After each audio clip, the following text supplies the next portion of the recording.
एक बार की बात है, स्वतंत्रता दिवस के दिन कुछ बच्चे उत्सव मना रहे थे। झंडा फहराया जा रहा था, देशभक्ति गीत गाए जा रहे थे और हर कोई आजादी का उत्सव मना रहा था। उसी समय भगवान बुद्ध अपने शिष्यों के साथ एक गांव में पहुंचे। गांव के बच्चे दौड़ते हुए बुद्ध के पास आए और बोले, भगवान, आज हमारा स्वतंत्रता दिवस है, क्या आप हमें स्वतंत्रता के बारे में कुछ बता सकते हैं? बुद्ध मुस्कुराए और बोले, क्या तुम जानते हो कि सच्ची स्वतंत्रता क्या होती है? बच्चों ने जवाब दिया, हाँ, जब हम पर कोई शासन नहीं करता, जब हम अपनी मर्जी से जीते हैं, वही स्वतंत्रता है। बुद्ध ने धीरे से पूछा, और क्या तुम हमेशा अपनी मर्जी से सोचते हो? क्या तुम्हें क्रोध नहीं आता, दुख नहीं होता, लोभ नहीं सताता? बच्चे चुप हो गए। बुद्ध ने फिर कहा, सच्ची स्वतंत्रता केवल बाहर की नहीं होती, सच्ची स्वतंत्रता भीतर से आती है।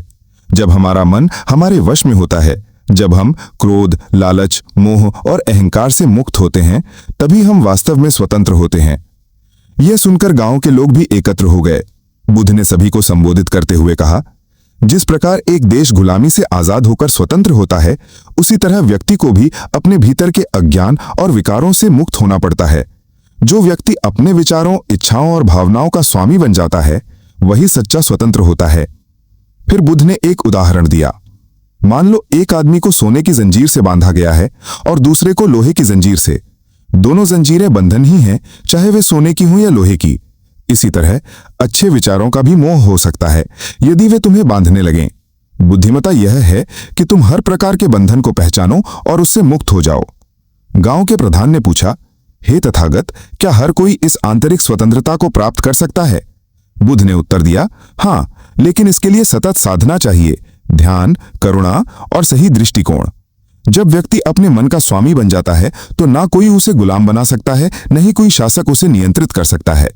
उस दिन गांव के लोग न केवल देश की स्वतंत्रता का महत्व समझे, बल्कि आत्मिक स्वतंत्रता की ओर पहला कदम भी उठाया। सीख: सच्ची स्वतंत्रता केवल बाहरी नहीं होती, बल्कि आंतरिक होती है। जब हम अपने क्रोध, लोभ, मोह और अहंकार से मुक्त हो जाते हैं, तभी हम सच्चे अर्थों में स्वतंत्र होते हैं। तो दोस्तों, हमारी तरफ से आप लोगों को स्वतंत्रता दिवस की ढेर सारी हार्दिक शुभकामनाएं और इस तरह की बुद्धा स्टोरी सुनने के लिए हमारे चैनल को सब्सक्राइब करें।